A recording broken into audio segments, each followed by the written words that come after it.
Allahumma salli ala sayyidina Muhammad wa ala ali sayyidina Muhammad. Allahumma salli ala sayyidina Muhammad wa ala ali sayyidina Muhammad. Baik, kita mulai. Ya Allah ya Hayy ya Qayyum.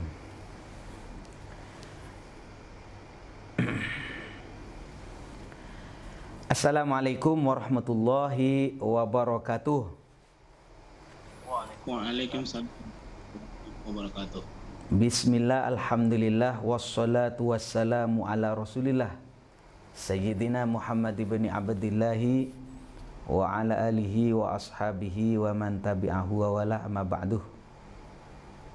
Alhamdulillah, pada malam ini saya mohon maaf terlambat.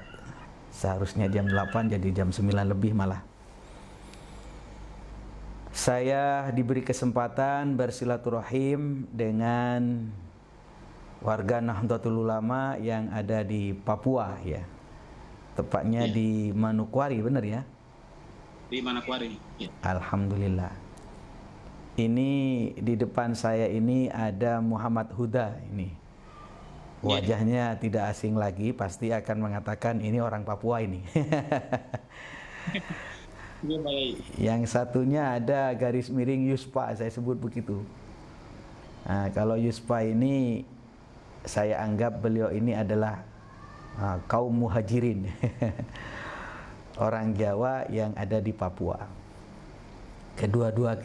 Kedua-duanya ini alhamdulillah NU Tulen, NU asli gitu. Benar ya? Ya. Terima kasih ini. Dan saya pertama kali bersyukur kepada Allah karena saya niat silaturahim. Rasulullah sudah mengingatkan, man arada ayyubsata fi rizqih, barang siapa yang ingin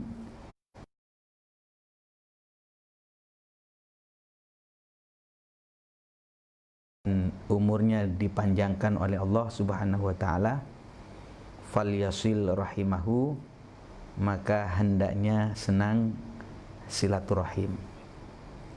Ya, walaupun lewat apa ini Mas Yuspa sama Mas Huda,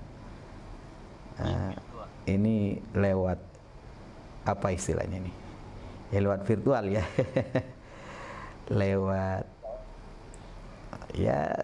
lewat Zoom lah, lewat Facebook ya. Mudah-mudahan niat silaturahim ini Allah catat sebagai amal ibadah kita. Selanjutnya barangkali ada ilmu yang nyangkut, jadi ilmu yang bermanfaat. Amin ya rabbal alamin. Artinya ilmu yang dapat menambah dekat kepada Allah Subhanahu wa taala. Nah, ini. Kemudian apa namanya? Kegiatan ini memang sengaja saya kemarin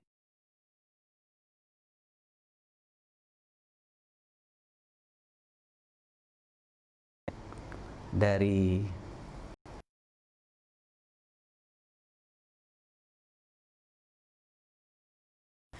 coba saya minta pertama kali ini yang muhajirin dulu ini. Mas Yuspa ini kok bisa ada di Papua, ngapain di situ? Kami persilakan nih. Oh, enggak. Ya. Bismillah, alhamdulillah. Sebuah kehormatan Pak Yai, mungkin saya bisa diajak untuk bersilaturahim dengan Pak Yai, dengan anggota NU yang saya sapa.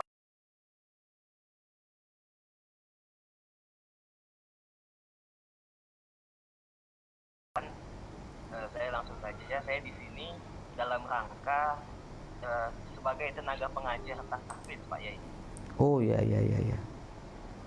Kebetulan ada yayasan tahfiz yang membutuhkan tenaga pengajar tahfiz di sini, dan saya belum lama di sini, kurang lebih 2 bulan lah. Ya. Jadi selama 2 bulan ini Pak Yai, ada beberapa hal yang memang sudah saya amati ya, sebagai saya pribadi sebagai apa ya, sebagai pengamat lah, Iya, iya. gitu Pak Yai. Hmm. Ceritanya begini, Pak Yai, sekitar 3 minggu yang lalu kurang lebih, Mm-mm. itu saya sempat mengikuti lomba kepenulisan, lomba menulis esai. Temanya tentang kedamaian untuk Papua. Nah, jadi di sini saya mengambil inisiatif untuk bersilaturahim pada orang Papua asli. Mm-mm. Kebetulan ini Pak Yai, di sini saya menjumpai 2 orang. Nah, dari Iya. tema mengenai kedamaian di Papua itu, beberapa mungkin saya lihat dari artikel, sebagaimana dari LIPI sendiri itu menyatakan bahwa ada permasalahan yang belum dapat diselesaikan oleh pemerintah Pak Yai, seperti isu diskriminasi, rasisme, hak asasi manusia, dan kondisi kemiskinan.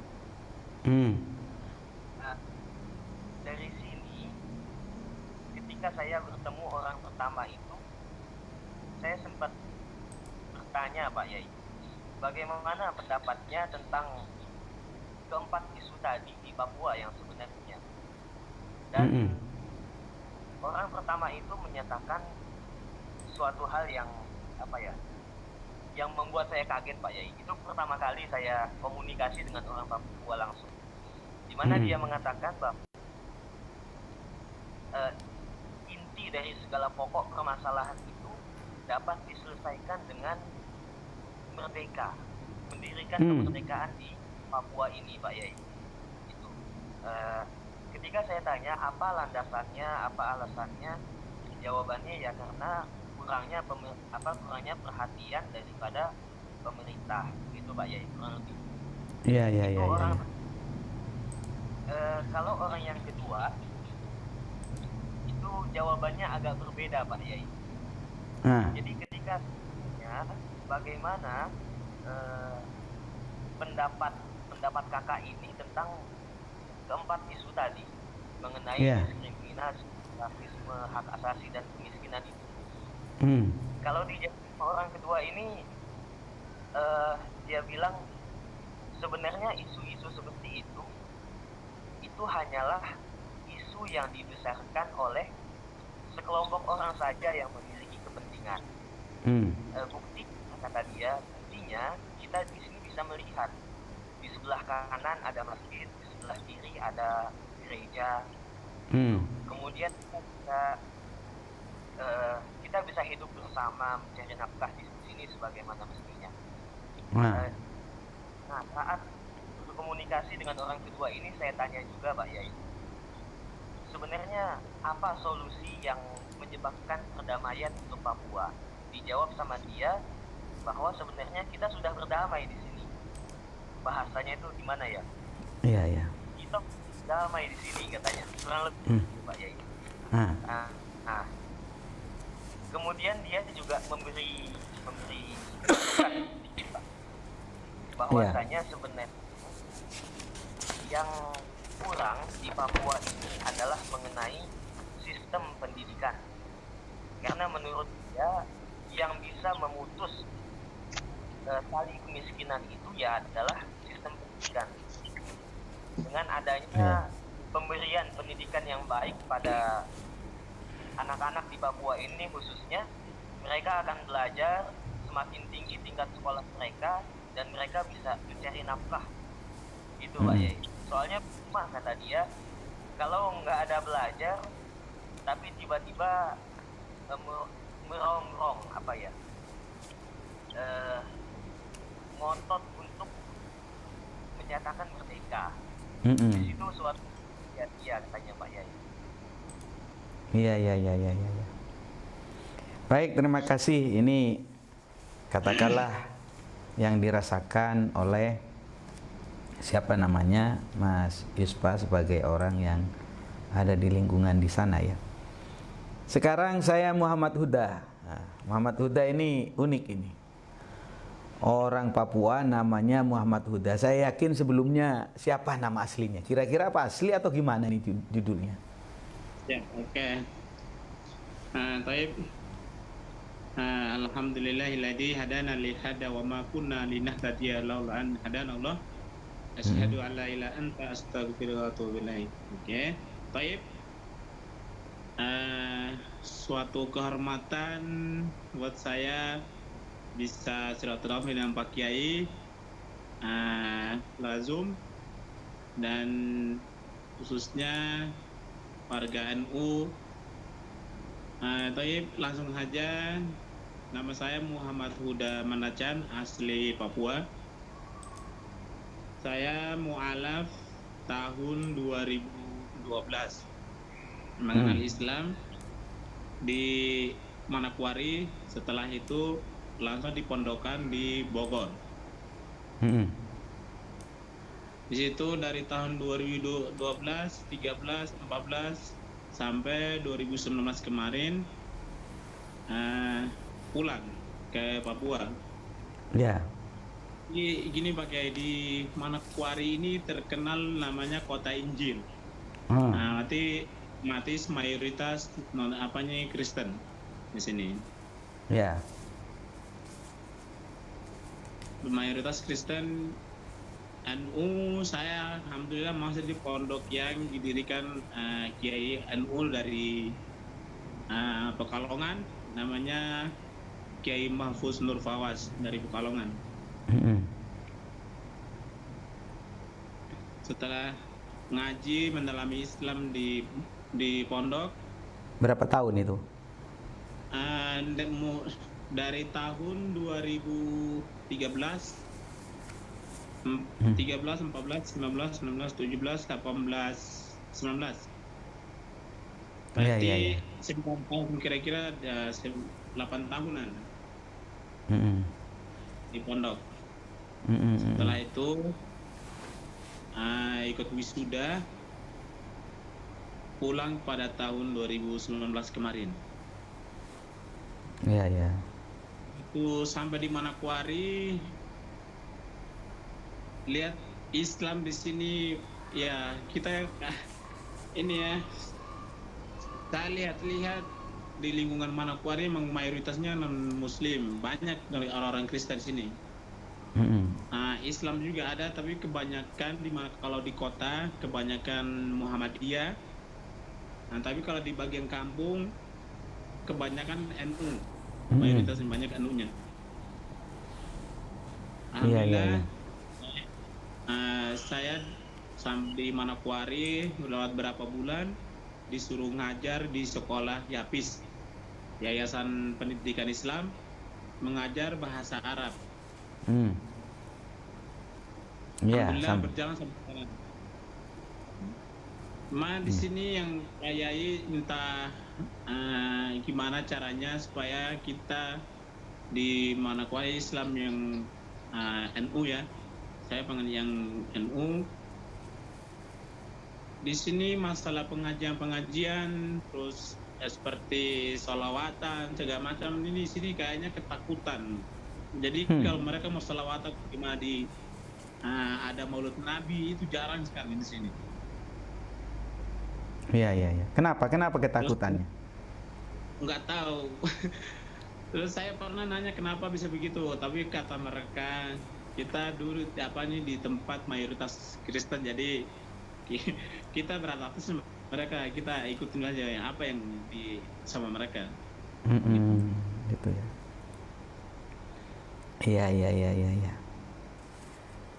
Terima kasih Mas Huda, Muhammad Huda ini. Kalau saya panggil Mas itu berarti orang Jawa dong. Iya.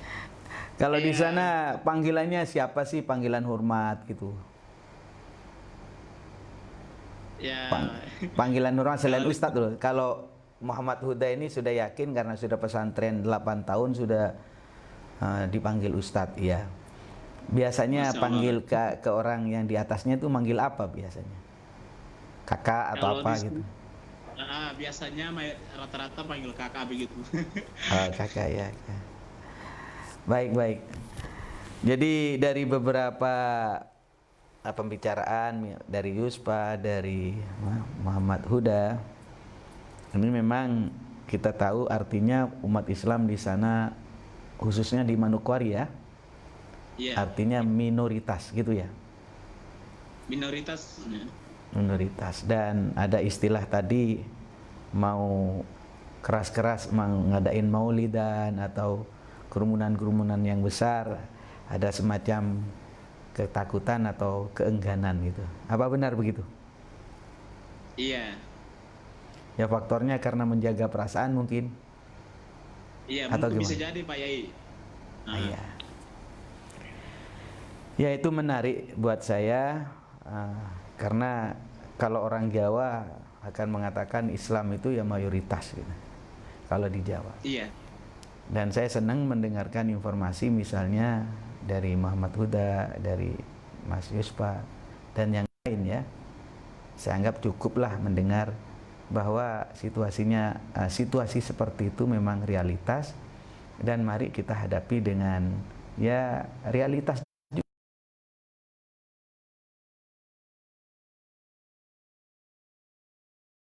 Dalam konteks keindonesiaan itu nggak ada istilah minoritas dan mayoritas. Itu ajaran Gus Dur itu. Benar nggak? Jadi kita ini tema besarnya adalah kita adalah warga Indonesia gitu. Sebentar ya. Kita ini adalah warga Indonesia, KTP Indonesia, punya hak yang sama. Tidak ada istilah mayoritas dan minoritas. Ini kalimat ini kalau diucapkan di Jawa kesannya saya itu apa itu Kiai Misbah itu ngomong prapru kan begitu kan? Nggak kerasa bahwasanya ketika kita berbicara ini ternyata ya umat Islam seperti Muhammad Huda di sana punya perasaan semacam tadi. Maka itu kan kampanye itu penting disampaikan. Tidak ada istilah minoritas, mayoritas, semua itu adalah sama, punya posisi hukum yang sama di dalam pemerintahan Indonesia. Lah ini, omongan ini enak itu kalau diucapkan di Papua itu, menguntungkan minoritas kan begitu kan. Tapi kalau diucapkan di Jawa kesannya, apa ngapain ngomong-ngomong begitu gitu ya. Tapi realitasnya kan begitu, bahwa Al-Quran telah mengajarkan realitas kita berbeda, dan perbedaan itulah yang menjadi spirit kita untuk kita ini bersatu di dalam sebuah bangsa yang bernama Negara Kesatuan Republik Indonesia. Perbedaan itulah spiritnya, karena alasan berbeda ya. Perbedaan itulah yang menyebabkan kita bersatu. Memang kalau berbicara ajaran kita kan memang demikian. Inna khalaqnakum min dzakari wa unsa. Kan begitu kan? Aku jadikan kamu dari laki dan perempuan, wa ja'alnakum syu'uban wa qabaila lita'arafu. Tujuannya ya ta'aruf, saling mengenal gitu. Bukan saling membantai, bukan saling membunuh. Dan kita sepakat bahwa rumah besar kita adalah Negara Kesatuan Republik Indonesia. Adapun persoalan yang di lapangan misalnya bahwa ada orang yang menginginkan solusinya merdeka misalnya ya. Ada solusinya itu adalah kesenjangan ekonomi, sosial, pendidikan. Maka yang bisa kita akomodirlah. Benar nggak? Tapi kalau konteks merdeka itu kan urusan kekuasaan itu. Itu beda lagi penyelesaiannya. Tetapi dalam konteks kemanusiaan misalnya, kita ini ada kesenjangan. Kaya miskin itu sangat ketara. Kenapa katanya tadi Mas Yuspa tadi? Ya, karena kita ini pendidikannya rendah misalnya. Mari kita mulai dari sana. Jangan sampai kita mempunyai perasaan, nanti kalau orang Papua pintar kita akan ditinggal. Enggak ada cerita begitu. Kebaikan yang akan kita lakukan tentu akan mengangkat derajat kita sendiri. Ini saya berbicara atas nama Kiai ya, berbicara idealisme gitu. Ini kalau kita nggak punya idealisme macam begini, ngapain saya dakwah? Bener nggak, Mas Huda? Iya benar. Buat apa saya mengajak orang, ayo masuk Islam? Bahwasanya yang paling mulia di sisi Allah, inna akramakum indallahi atqakum misalnya ya. Loh, kalau memang realitasnya atau kita punya semacam perasaan yang berhak masuk Islam hanya orang Arab misalnya, atau yang berhak kaya itu hanya orang Jawa. Buat apa saya mendidik orang? Buat apa saya mengajak orang untuk takwa Allah?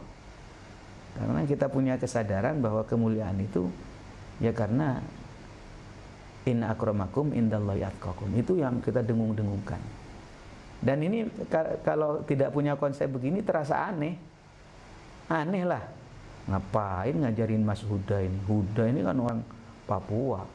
Lah, karena kita nggak punya konsep. Tapi kalau punya konsep bahwa ilmu itu yang akan mengangkat derajat seseorang. Karena ilmu kita bisa bertakwa. Lah gitu. Jadi Mas Huda ini sebenarnya Ustadz sampean ini. Kalau ngelihat mondok 8 tahun ini, 8 tahun harusnya alim sampean ini. Sudah pinter baca kitab. Enggak, kok bisa kok bisa? Iya, silakan. Ini jadi kebiasaan saya di pondok itu terapkan di Manokwari. Nah, yang saya sedihnya itu ada muslimnya di sini juga, mereka saya biasanya kan kita terapkan kebiasaan santri pakai sarung, pakai peci, jalan kan ke mall itu kayak naik motor, tapi teman-teman yang lain di sini ini yang muslim mereka kayak minder atau gimana, katanya malu kalau pakai celana seperti itu, pakai seperti itulah, seperti ala santri. Terus saya bilang ke mereka, ini ciri khas orang Islam kalau kayak gitu. Jadi pecinya dari kepala. Saya pernah bilang kayak gitu. Akhirnya mereka itu malu sama saya padahal saya sama muslim. Ya sebenarnya perasaan begitu kadang-kadang bukan hanya di Papua kok. Bener nggak? Kadang kita pakai surban, pakai sarung, nggak merasa pantas. Padahal Kiai Ma'ruf Amin wakil presiden naik jadi presiden gara-gara pakai sarung. Jadi Mas Huda, saya panggil Mas Huda lah, karena saya manggil Huda itu nggak enak perasaan. Jadi begini Mas Huda, mari kita tunjukkanlah kebanggaan ini, benar nggak? Fanatik itu, saya mengatakan fanatik penting ya. Seperti Anda, Huda mengatakan, saya santri dong. Loh, iya, saya Islam. Iya. Isyhadu bi anni muslimin. Ini harus, Man. Benar nggak? Saya setuju itu. Baik itu disampaikan dengan simbol pakaian, ucapan, akhlak dan sebagainya. Tapi wa man ahsanu qawlan mimman da'a ila Allah wa qala innani minal muslimin. Kalimat innani minal muslimin itu harus diungkapkan dengan tegas, baik dengan simbol pakaian, ucapan dan akhlakul karimah kita. Bukan dengan kesombongan, bukan ya. Bukan dengan meremehkan agama lain, bukan dengan merendahkan ideologi orang lain. Nah ini saya senang melihat tadi itu. Itu pantas perlu diapresiasi. Kalau tidak demikian, Huda sendiri tidak menghargai tradisinya dan kebanggaannya, apalagi orang lain. Benar nggak? Kalau Anda saja malu mengatakan Islam, Anda saja malu mengatakan saya adalah orang NU, Anda saja tidak percaya diri dengan pakaian-pakaian apa yang kita miliki, Anda tidak menghormati, bagaimana akan dihormati oleh orang luar? Gitu ya. Itu pakaian apa itu hitam itu? Ini apa? Saya mengamati di sini emang ada banyak, tapi Islam mereka begitu Islam terutama untuk mendalami ilmu agama itu seperti fikih dengan ini ketakwaan masih kurang di sini, imannya kayaknya lemah atau gimana ya. Jadi mereka ikut-ikutan kalau ada program seperti ada kegiatan orang-orang Nasrani, mereka ikut-ikutan, sedangkan saya tanggap prinsip. Karena mantasabah biqaumin fahuwa minhum. Saya kata hadis itu ya saya pegang itu kuat. Katanya barang siapa suatu kaum itu berarti otomatis dia tergolong dari itu. Uniknya Mas Huda ini, sampean ini uniknya bahasa Arabnya fasih gitu, tapi logat Papuanya nggak hilang gitu, luar biasa itu. Nggak boleh dihilangin itu, benar Mas Ispa. Saya itu menganggap orang begini ini nggak boleh hilang identitasnya. Orang Jawa ya orang Jawa, orang Papua ya orang Papua, Madura ya Madura gitu. Jangan ngilang-ngilangin nanti hidungnya dibelek, dioperasi nanti gaya-gaya Arab, Arab swasta sampean namanya. Oke. Harus banggalah. Kita mau jadi apa boleh. Orang dari Allah kok. Hah? Benar nggak? Saya dari mana? Saya sukunya misalnya dari Madura. Kamu dari Jawa, kamu dari Papua. Menurut saya itu ya sudah takdir. Mas Yuspa katanya dari Jogja ya, benar ya? Gimana Pak Yai? Mas Yuspa dari Jogja. Asli Jogja, cuma saya tinggal di Jakarta Pak Yai. Oh, di Jakarta. Sampean ini asimilasi itu. Kayak pemain sepak bola aja. Jadi kadang di Jogja, kadang loncat Jakarta, sekarang loncat ke Papua. Tapi begini ya, saya menarik dengan Mas siapa tadi? Mas Huda ya? Iya. Mas Huda. Ya. Jadi Mas Huda, saya berharap kebanggaan kita sebagai orang Papua itu harus dipertahankan. Sama juga dengan saya misalnya, saya lahir di Jawa misalnya. Ini kebanggaan saya terhadap Jawa. Tapi kan kita punya Indonesia, rumah yang lebih besar, ya banggalah jadi orang Indonesia. Begini ya, saya ngomong begini nih, sambil ngobrol bebas ya. Nabi Muhammad kan mengajarkan begitu.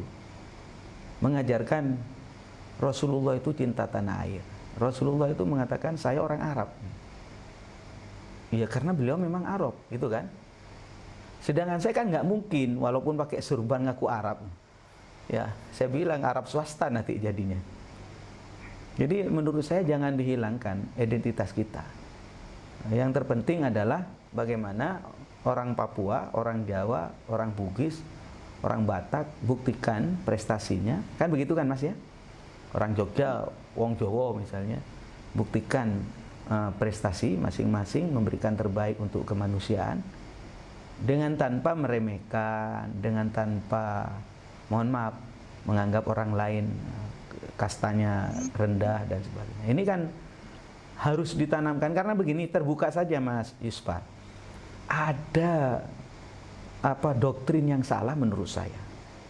Ketika jangan fanatik lah katanya. Fanatik itu hanya kepada Islam. Kepada Islam iya. Kepada bahasa kita, kepada suku kita itu menurut saya harus juga. Saya ngeri nanti kalau Mas Huda kemudian menghilangkan jejak ya. Akhirnya Mas Huda itu karena agak ngarap-ngarap sedikit gitu, kemudian pakai surban, kemudian logatnya di Arab-Arab sedikit gitu. Akhirnya ngaku Habib. Oh, Habib apa ini katanya? Habib sesat jadinya. Gak boleh, gak boleh, gak boleh. Menurut saya senang tadi Mas Huda. Sampean keluarga masih di sana semua Mas Huda? Ibu sama bapak dua-duanya sudah meninggal waktu di pondok. Innalillahi wa inna ilaihi raji'un. Iya, terus. Keluarga masih di sana ya? Iya. Iya. Ya, saya harap Mas Huda ini jangan hanya ikut yayasan lain ya. Tetap sekarang ikutlah nggak apa-apa. Kalau bisa buka sendiri pesantren ya. Sampean itu lebih luas, lebih leluasa, dan saya akan support, akan bantu dengan doa zahiran wa batinan. Ya, kayak Kiai Mahrus Lirboyo itu bangun pesantren itu bukan dengan duit ya. Dan saya kemarin ketemu sama Ustadz Yusuf Mansur itu. Kalau bangun pesantren itu ya, kalau pakai duit maksudnya ngandelin duit kekayaan itu ya nggak jadi-jadi. Ya kalau kadang punya duit itu digunakan untuk kawin lagi kok. Jadi terus gimana katanya? Ya kalau bangun pesantren dengan perbanyak baca sholawat. Ya, itu saya berharap Muhammad Huda ini bangun pesantren ya, karena dengan itu kemudian sampean itu bisa lebih mandiri. Tapi tetap ya, yang sekarang sampean Huda ini, Mas Huda ini ada di Yapis ya, Yayasan Pendidikan Islam, tetap mengabdi dengan baik. Jangan sampai ditinggalkan semudah itu. Tapi ada cita-cita lah. Nyampe, insya Allah nyampe. Enggak, saya ingin tanya kepada Mas Huda, sekarang umur berapa? Sekarang udah masuk 26. Wah, sudah kawin belum? Belum Pak Yai, minta doanya Pak Yai. Ini yang ikhtiar sudah udah hampir sebulan tapi belum temu-temu juga ini Pak Yai. Ini nyari orang Papua apa orang Jawa nanti ini maunya ini? Pengennya sih ya blaster nanti kalau dapat anak. Jadi Pak Yai, saya pengennya yang Jawa. Ya. Baik. Insya Allah kita doakan. Lah ini disaksikan oleh orang banyak Mas sudah. Kita ngobrol ini. Tadi saya izin ya. Nah, tahunnya waktu saya buka akun Misbahul Munir ya, bukan akun lembaga dakwah, tapi sudah saya arahkan ke lembaga dakwah anunya apa namanya linknya gitu, sehingga terbuka juga di sana. Baik Mas sudah harapan sampean terhadap katakanlah kepada Nahdlatul Ulama apa itu?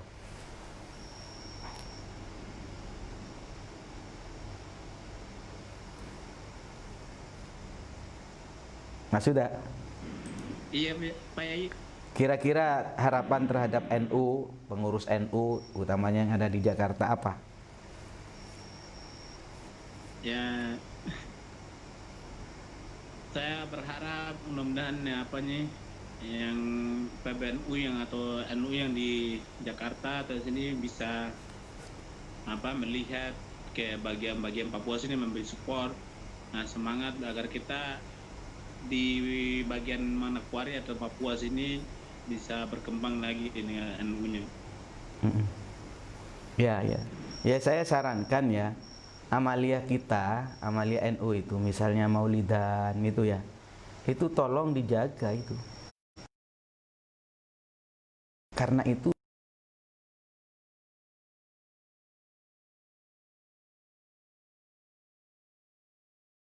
niat maulidan 5 orang 10 orang bismillah malam Jumat sholawatan, karena konsolidasi kita itu lewat media itu, benar nggak?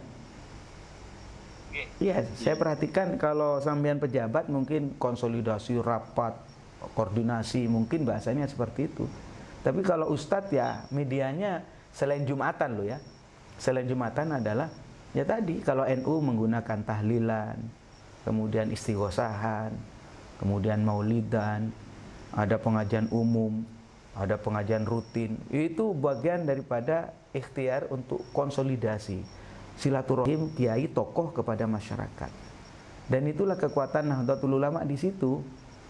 Karena itu kadang-kadang ada yang usil memang kerumunan itu mau maulidan dan sebagainya, itu dianggap bid'ah dhalalah. Itu sebenarnya ngomong itu bukan orang Islam ya, saya mengatakan itu kepentingan orang luar untuk melemahkan Islam. Cuma yang ngomong itu pakai Quran hadis, ya itulah akhir zaman semacam ini. Rasulullah SAW itu yang dikhawatirkan adalah orang yang ngaku Islam tetapi justru menggembosi Islam dengan pakai Quran, pakai hadis. Gitu Mas Huda. Mas Yusfa ada di mana? Masih aktif nggak suaranya? Masih Pak Yai. Masih. Ya ini. Mas Yusfa, ini kira-kira keberadaan sampean di sana itu berapa tahun lagi? Kurang tahu Pak Yai. Ini harus semangat dong. Jangan ngomong kurang tahu. Ya, saya enggak Pak Yai. Jadi harus tergambar bahwa ke depan ini yang akan dibangun apa ya harus. Kalau nggak jelas nanti semangatnya kurang ya. Spiritnya itu harus ada. Kira-kira sampean akan targetnya apa gitu. Iya benar. Karena Rasulullah kan begini menyampaikan wa innama likulli imri'in manawa, kan begitu kan, manawa. Orang itu akan mendapatkan sesuai dengan apa yang dia niatkan, apa yang dia cita-citakan. Sampean kan masih muda, umur berapa sampean? 22 Pak Yai. Nah, 22 kan masih muda lah. Tambah 3 tahun lagi sudah waktunya nikah kan. Iya. Ngapain ya nikah? Iya. Menurut saya penting untuk diberi support, semangat, Jangan sampai kita ini tidak mempunyai tujuan dalam hidup gitu. Sebutkan saja mumpung hidup, saya akan menjadi ini, saya akan menjadi ini. Tulis dong, tulis. Orang mau bangun rumah saja ada gambar kok. Kenapa hidup kok nggak ada gambarannya? Tulis nanti sambil mohon pada Allah. Kayak begini Mas Huda, kemarin ada orang ngomong begini, Pak Yai katanya, apa? Mohon doa Pak Yai agar sukses. Dan saya bingung, sukses kemana kata saya. Ya sukses Pak Kiai, enggak sukses masuk jurang apa sukses apa kata saya. Ya sukses, bahasa Jawa. Coba ceritakan sukses itu menurut Anda itu apa gitu. Akhirnya ya sukses itu artinya saya punya istri, oke. Apalagi sebut dong. Ya sebutlah, sebut, jangan malu. Saya punya rumah besar, saya punya mobil, saya punya anak-anak yang soleh solihah. Oh baik, setelah disebut semua baru amin kata saya. Mudah-mudahan apa yang kamu cita-citakan sampai. Karena sudah tergambar, benar nggak? Tapi kalau Mas Yuspa cuma WA ke saya, Pak Yai, mohon barokah doanya. Mohon doa barokah gimana? Kemudian apa namanya, doa barokah kemudian nggak tahu kemana arahnya itu. Baik, terima kasih ini. Coba yang terakhir ini. Mas Huda, ini sampean kok pindah posisi jadi gelap ini?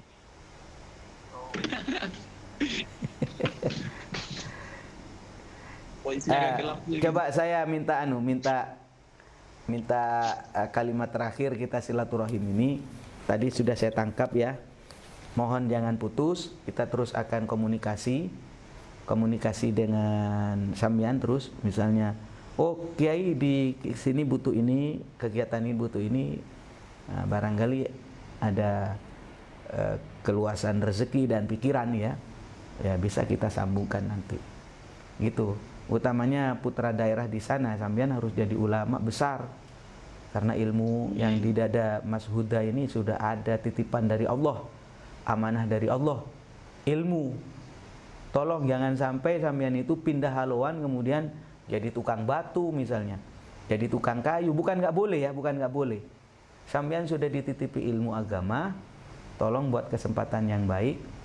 Nanti itu diisi jangan sampai lepas dari ngajar, walaupun alif ba ta gitu dari sana. Tapi tetap ya punya gambaran besar. Saya akan begini. Pesantren nanti akan ngundang Kiai Misbah.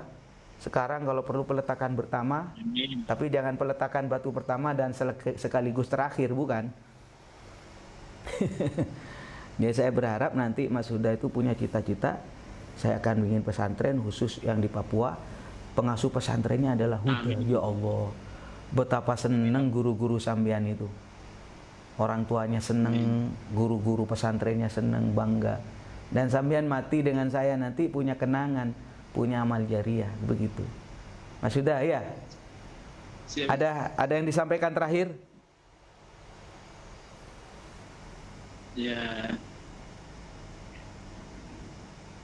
Itu sih emang apa yang pengen saya sih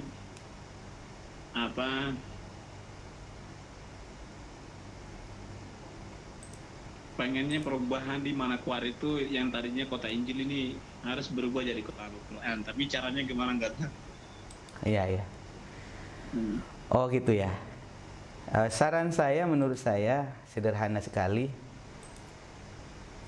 Menurut saya nih, saran saya apa yang dimiliki oleh Huda ini tolong diamalkan. Yang kecil-kecil saja, jangan ngomong terlalu muluk-muluk ya. Yang kecil-kecil. Sampean bisa ngajarin apa? Ajarin. Ini jangan rame-rame, jangan bilang-bilang loh. Iya. Saya ini di Jakarta sama. Saya udah terpengaruh bahasa Arab, kebanyakan udah terpengaruh di sini. Terpengaruh apa itu? Banyak udah saya itu yang dikenal sama Muslim di sini, sama bahkan orang-orang Kristen, bahasa Arabnya yang saya ngajarkan. Oh ya, ya udah, bagus lah. Nah, tetapi saran saya juga jangan hanya bahasa Arab ya, tauhidnya. Iya. Tauhid Iya, siap. diajari. Yang tauhid yang wujud qidam baqo itu mengenal kepada Allah dengan pendekatan itu saja. Yang aqidatul Siap, khamsin. Ngajarin apa? Wallahu maujudun qadimun baqi mukhaliful lil khalqi bil itlaqi. Wah, itu diajarin sampean jadi wali sampean. Bener. Itu. Amin. Tauhid gak usah, jangan tauhid Wahabi. Tauhid Wahabi ujung-ujungnya Allah di langit nanti. Ini sampean kok jadi agen Wahabi. Bahaya sampean itu. Jadi ajarin tauhid ya aqidatul khamsin itu, aqidatul awam lah. Ya. Iya. Aqidatul awam itu, terus fikih dasar. Tapi jangan sampai juga jangan sampean itu lepaskan amalia ubudiyah kita itu. Misalnya begini ya. Sampean harus punya majelis. Majelis zikir lah gitu. Karena itu puncak daripada segala apa yang kita sampaikan kepada masyarakat. Dalil hujah bogono begini kan ujungnya agar orang biar berjamaah mau zikir gitu. Karena itu saya berharap kepada Mas Huda, bagus tadi bagaimana sekarang kota Injil ini ya nanti lambat laun menjadi ya kota Quran gitu. Amin. Ya nggak usah muluk besar, tetapi Anda konkret, tetap berpikir global, bertindak lokal. Maksud saya konkret melakukan sesuatu di tengah-tengah masyarakat. Ada orang meninggal, sampean duluan datang mandiin. Udah itu. Ada orang sakit, samperin. Itu lama-lama, pengaruh Anda itu luar biasa nanti. Itu memang begitu caranya untuk menjadi tokoh, itu nggak tahu-tahu menjadi tokoh, menjadi kiai. Ya harus melayani lah. Sayyidul qaum khadimuhum. Pemimpin itu adalah khadim, pelayan. Gitu, Mas Huda. Ini ya, Mas Yuspa, gimana? Kalau Mas Yuspa? Oke, Pak Yai. Ini waktunya masih lama, Pak Yai. Sudah hampir selesai, jangan lama-lama, nanti bosan orang. Yang penting ketemu dulu bahwa kita telah tersampaikan. Setelah ini kita lewat apa namanya? Lewat ini nanti lewat japri-japri saja. Yang penting saya silaturahim, situasi Papua seperti ini dan diketahui oleh orang banyak, sambil mohon doa kepada para jemaah. Mudah-mudahan perjuangan Mas Yuspa, perjuangan dari Muhammad Huda kemudian dikabulkan oleh Allah, diterima dan sukses di sana. Mas Yuspa, Amin. sekali lagi yang semangat ya, yang semangat. Iya. Tolong Mbak yang Rotibul Haddad kayak begitu-begitu itu dibaca itu di kampung itu, Rotibul Haddad. Jangan sendirian, ajak para santri, kalau perlu ya ajak para jemaah, cari waktu sekiranya ada rutinan di sana, jaga. Itu adalah bagian daripada strategi kita untuk menyatu dengan masyarakat. Kiai-kiai dulu sukses dengan cara begitu. Jangan hanya, mohon maaf ya, berdebat dalam tataran ideologis. Ya memang harus ada yang ngomong begitu, menyampaikan doktrin-doktrin, tapi ada pendekatan juga dengan pendekatan amalia. Amalia itu yang sukses saya perhatikan dengan cara itu. Gitu, Mas. Ya, terima kasih ya. Mohon maaf, ini sudah hampir jam 10. Kalau di sana jam berapa ini? Di sini jam setengah 12. Jam? Setengah? Wah, apa jeda waktunya itu berapa? Oh ya. 2 jam. Jadi beda antara Jawa sama Jakarta sama Papua 2 jam. Oh, gitu ya. Iya. Iya, Pak. Baik. Terima kasih. Mudah-mudahan kebersamaan kita ini dicatat oleh Allah Subhanahu wa taala sebagai amal ibadah kita. Mohon maaf kepada para pemirsa, ini memang tampilan apa istilahnya? Tampilan pada kesempatan kali ini tidak terlalu tidak terlalu ideal gitu. Karena operatornya selalu saya. Ya, ada yang ketawain. Kiai Misbah itu jadi kiai juga jadi operator katanya. Terima kasih semuanya. Mudah-mudahan Allah Subhanahu wa taala memberi hidayah, kekuatan kepada kita semua. Mas Huda, mana Mas Huda? Iya, Pak Yai. Ya, semangat ya. Mas Huda, semangat. Dan saya berharap Pokoknya Pak Yai cepat Ya. didapat jodoh. amin, amin, amin. Itu paling penting itu. Ya, amin. Nanti japri-japri aja barangkali ada yang bisa dikirim ke Papua nanti ini.